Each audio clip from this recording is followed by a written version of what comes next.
del Hijo y del Espíritu Santo. Amén. Bueno, ahora nos toca ver este hermosísimo tema que es el sacramento de la reconciliación. Muchos lo conocemos como la penitencia, como la confesión.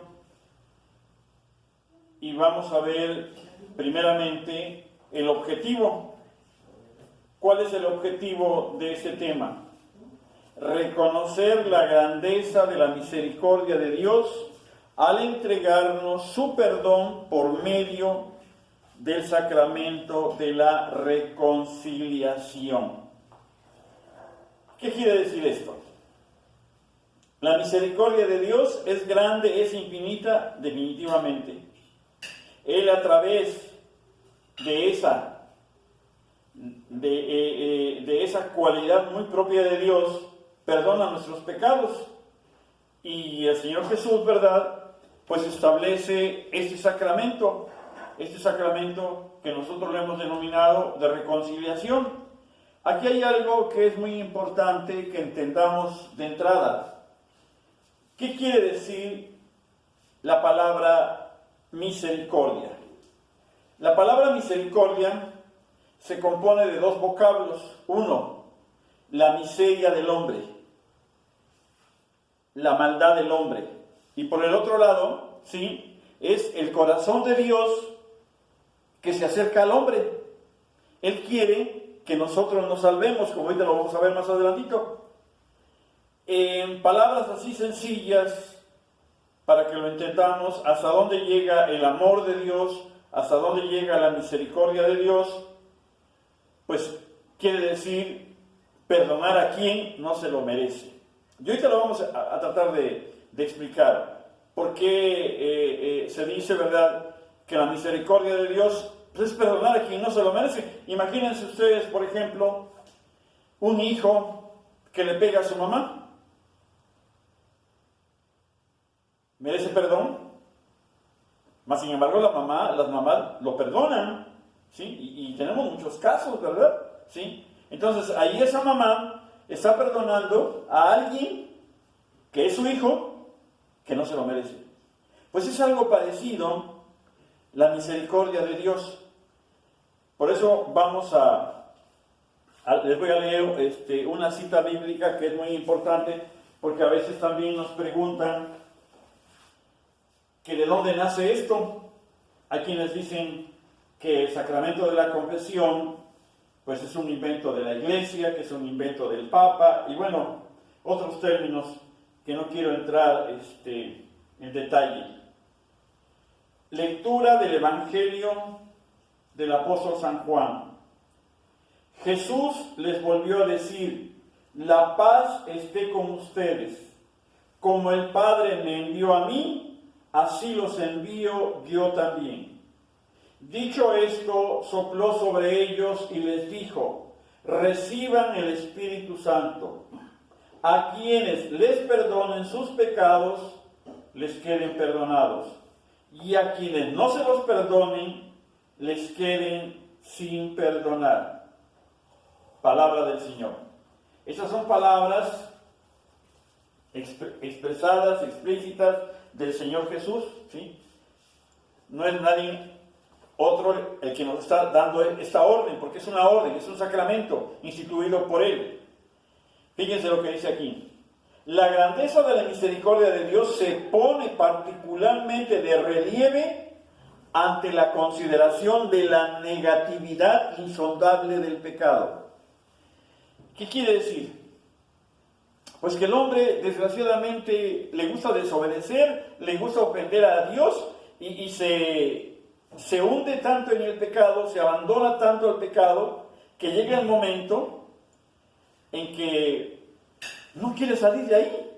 Solamente la gracia de Dios, solamente la mano poderosa de Dios, ¿verdad?, va a entrar a la miseria del hombre. Por eso la palabra misericordia, ¿verdad?, les decía, ¿sí? Dios, ¿verdad?, en su infinita misericordia se abaja, va por nosotros, nos rescata, ¿verdad? ¿Sí? Y para que me entiendan, fíjense, imagínense, les pongo un ejemplo: el borracho. Por ejemplo, el borracho no puede dejar de tomar, le es difícil. El adúltero igual, ¿qué es lo que necesita para poder salir de ahí? Que alguien lo ayude, que alguien le tienda la mano.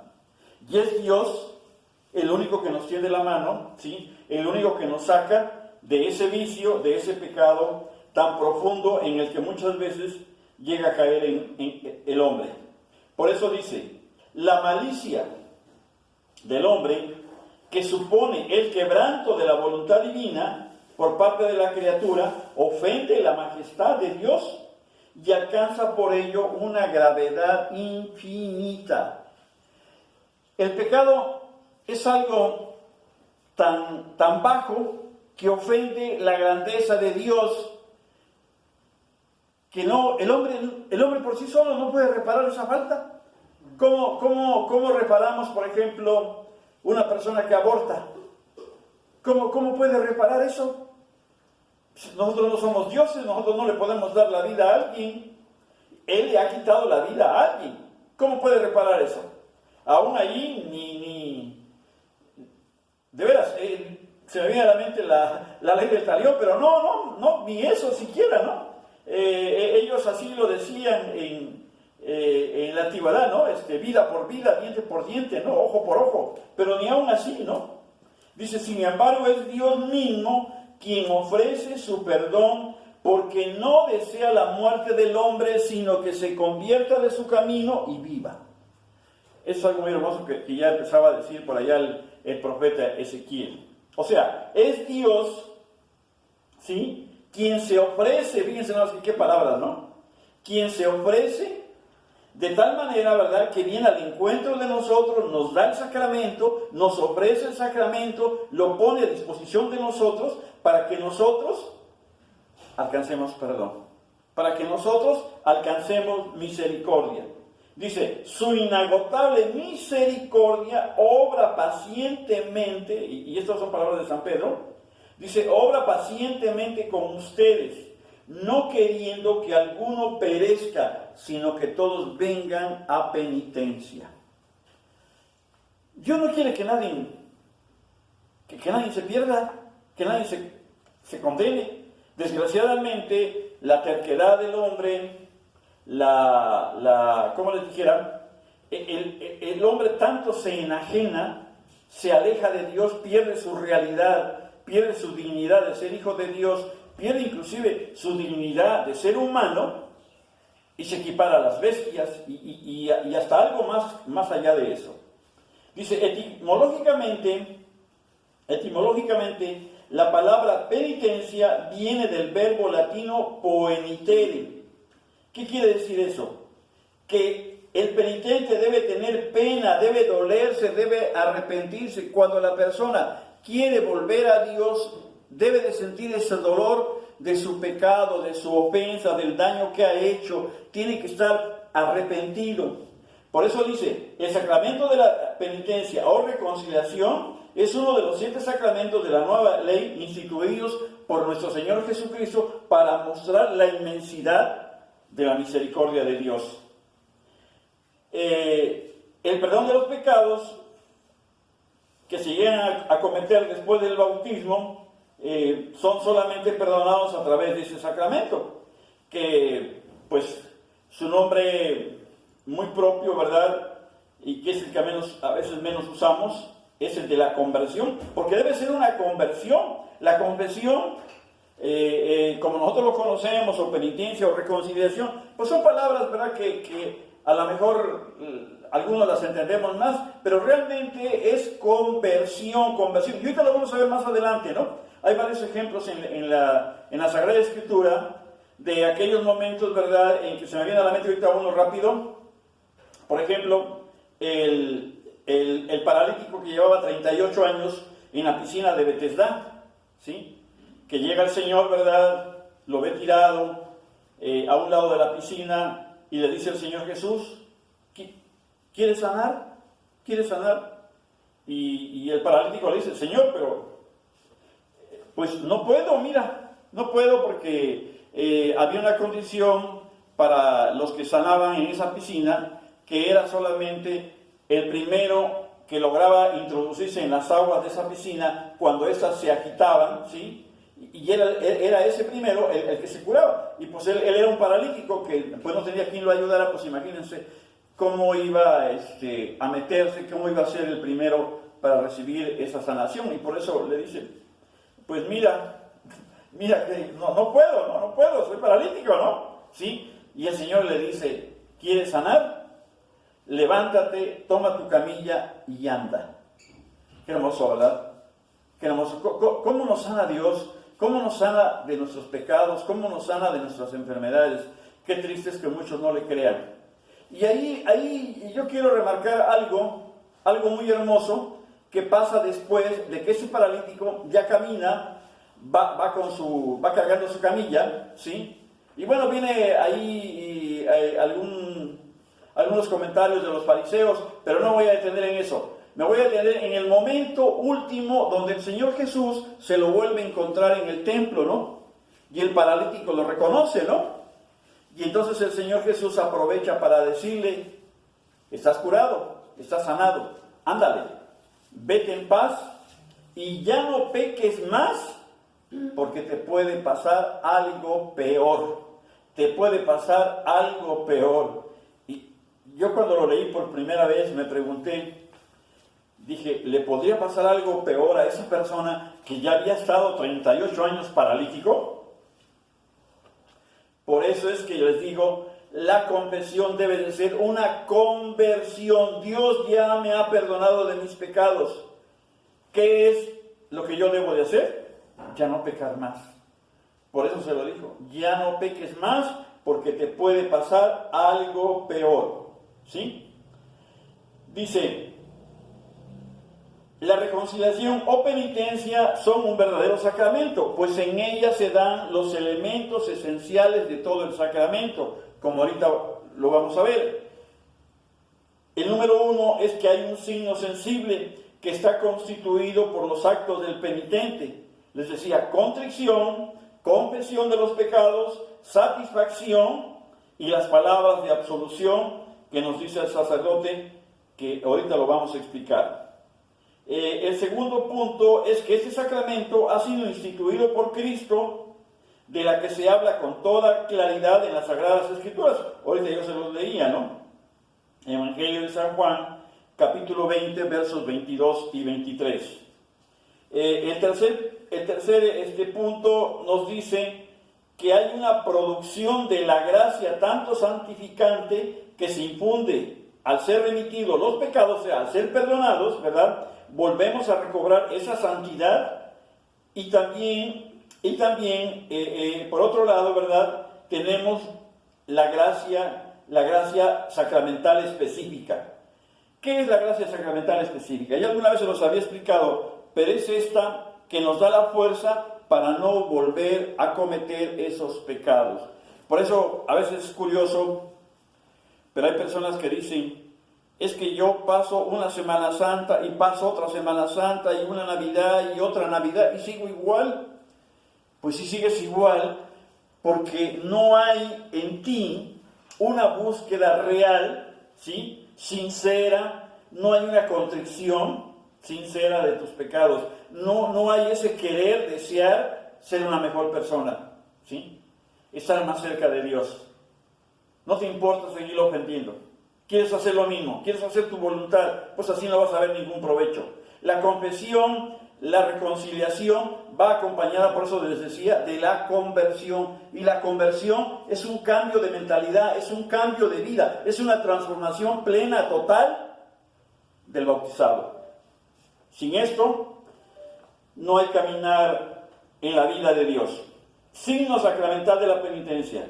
Los actos del penitente, dice, la penitencia mueve al pecador a sufrir todo voluntariamente en su corazón, contrición en la boca, confesión en la obra, humildad y una fructífera satisfacción de los pecados a través de la penitencia que se nos impone.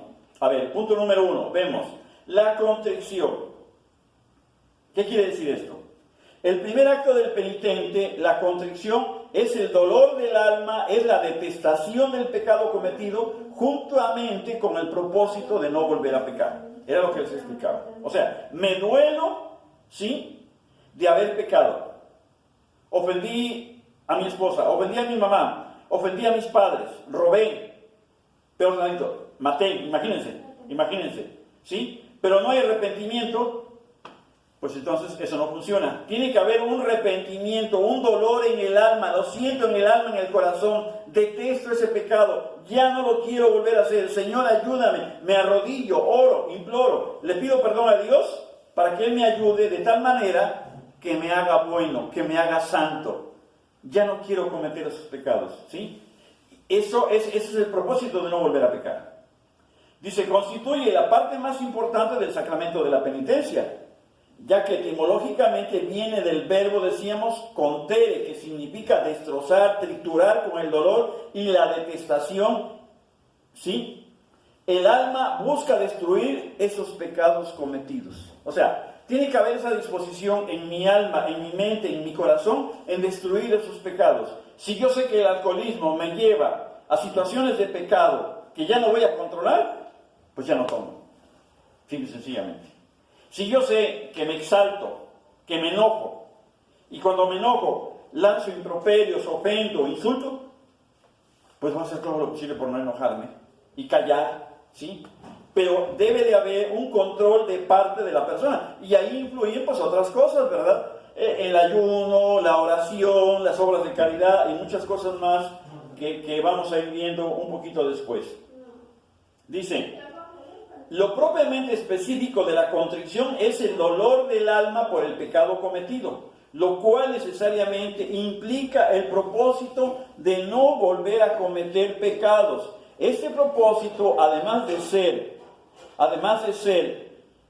un propósito de no pecar más, incluye también el propósito de confesar los pecados cometidos, ¿sí? Y de satisfacer por ellos. Así que no se puede hablar de contrición si no existe este doble propósito, ¿sí? Confesar mis pecados, pero fíjense, aquí también a veces hay personas que cometen un error muy grande. Por ejemplo, llegan a la iglesia y ven que están confesando, está formada la fila y nada más, pues sin ninguna preparación, agarran, se animan, porque ven que se están confesando y se forman en la cola y se confiesan.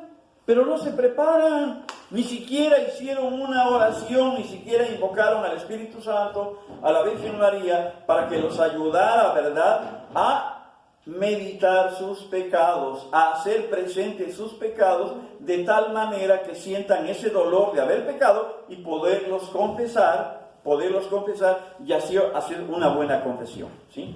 Eso no es cuestión de juego nada más, ¿no? ¿Sí? No es como aquel que va a comprar pan o comprar tortillas, no. Es un encuentro personal con la misericordia de Dios, pero para ese encuentro personal con Él yo me tengo que preparar. Si es posible, debo de ayunar, debo de prepararme. Por eso ustedes, ahora que se les toca confesarse, ¿verdad?, para ya hacer su primera comunión, tienen que prepararse, no pueden hacerlo nada más así, ¿sí? Tienen que hacer un examen de conciencia, pensar en cuáles han sido sus pecados que han cometido desde que se acuerden y tratar de acordarse lo más posible para que hagan una buena confesión, porque si no, eso no funciona, ¿sí? Y les decía, y viene acompañado, ¿verdad?, de ese propósito de ya no pecar más, como les explicaba lo del paralítico de la piscina de Betesda. Y bueno, se me viene a la mente también otro ejemplo que muchos hemos escuchado, el de la pecadora, el de la adúltera, la persona esta que fue encontrada en flagrante adulterio y que llevaron ante el Señor porque le decían que se había hecho acreedora a ser lapidada, ¿sí? Y entonces pues le dijeron al Señor pues ¿qué hacían con ella? Porque pues había sido hallada en flagrante adulterio. Y el Señor les dice aquellas palabras muy famosas que les dice, ¿no?, el que se sienta libre de culpa, que arroje la primera piedra, ¿no? Y pues, ¿quién está libre de culpa, no? Nadie pudo arrojar esa primera piedra y pues se fueron, se retiraron Y entonces el Señor le preguntó a esa persona, a la acusada, le dijo, ¿dónde están los que te condenaban? Y ella le dice al Señor, no están, Señor, no hay nadie. ¿Quién era el único que la podía condenar? Pues el Señor Jesús. ¿Y qué le dice? También yo te perdono, yo no te condeno. Pero fíjense, ahí le hace una recomendación que es muy, muy importante y quiero remarcar, por eso les puse estos dos ejemplos, el paralítico de Betesda, que le dice, vete, pero ya no peques más porque te puede pasar algo peor. ¿Y qué le dice a la adúltera? Le dice, vete en paz, pero ya no peques. Por eso es importante este punto, ¿no? ¿Sí? Confesar mis pecados, acordarme de mis pecados, hacerlos presentes, traerlos a ese momento de la confesión, ¿sí? Sentir ese dolor, esa contrición, pero también tener el propósito firmísimo de ya no volver a pecar. Punto número 2, la confesión. La acusación de los propios pecados constituye el segundo acto que debe realizar el penitente. Este deber viene implícito en las palabras de Cristo. A quienes les perdonen los pecados les serán perdonados. A quienes no se los perdonen o se los retengan, pues les van a quedar retenidos o sin perdonar, que era lo que ahorita leíamos, ¿no?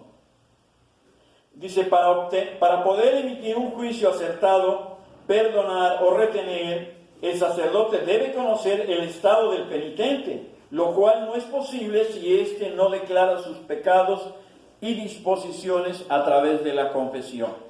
A veces hay personas que se acercan al sacramento de la confesión, pero hacen una confesión muy somera, muy superficial, ¿verdad? Y claro, tampoco muchas veces entrar en detalle, ¿verdad? Porque a veces no hay tiempo para hacerlo, pero yo diría que en el caso de ustedes, pues busquen tiempo, ¿no? Busquen con tiempo a un sacerdote.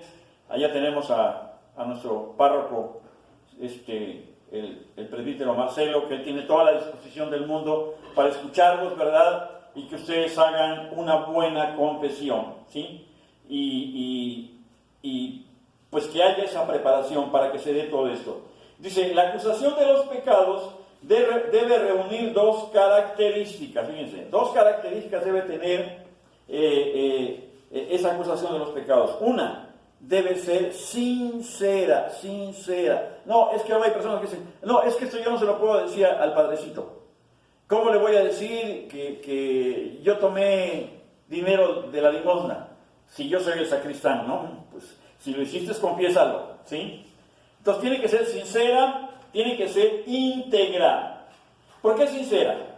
La confesión es sincera cuando se manifiestan los pecados como la conciencia los muestra sin omitirlos, sin disminuirlos, ni aumentarlos, ni variarlos. Como mi conciencia me lo está dictando en ese momento, así los confieso, ¿sí? Por eso es sincera. Íntegra. El sacramento de la confesión tiene la estructura de un juicio y el confesor, en su función de juez, necesita conocer todos los datos pertinentes para emitir la sentencia y determinar la pena. Por eso la confesión de los pecados debe ser íntegra. Esto es, debe de abarcar todos los pecados mortales no confesados, desde la última confesión que se hizo bien hecha, ¿sí?, con su número de veces que se cometieron. Por eso les digo que es muy importante hacer ese examen de conciencia. El siguiente punto, la satisfacción. La absolución del sacerdote perdona la culpa y la pena eterna. ¿Cuál es la pena eterna? El infierno. Y también parte de la pena temporal debida por los pecados, la pena del purgatorio. Como es difícil que las disposiciones sean tan perfectas que supriman todo el débito de pena temporal, el confesor impone una penitencia que ayuda a la atenuación de esa pena. A ver, creo que aquí está un poco difícil de entenderlo, ¿sí? ¿Por qué? Miren, a veces pensamos que cuando nos confesamos, y eso si hicimos una buena confesión, pues ya no debemos nada. Fíjense nomás, no. Nos confesamos, hemos sido perdonados, ¿sí? Hemos sido perdonados. Dios ya nos ha dado su perdón, pero hay una pena a la cual nosotros nos hemos hecho acreedores. A ver, les pongo un ejemplo. Por ejemplo, una persona que roba o mata, ¿sí? La atrapa la policía, la mete a la cárcel, pero el juez le dicta una sentencia, ¿sí? Cuando el juez le dicta esa sentencia, ¿sí? Ya la sociedad lo ha perdonado, ya se le ha perdonado, ¿sí? Su delito, pero ahora él tiene que pagar una sentencia, que no es otra cosa más que una pena, y esa pena pues pueden ser 20 años, pueden ser 40 años, puede ser cadena perpetua, ¿sí? Es algo parecido aquí.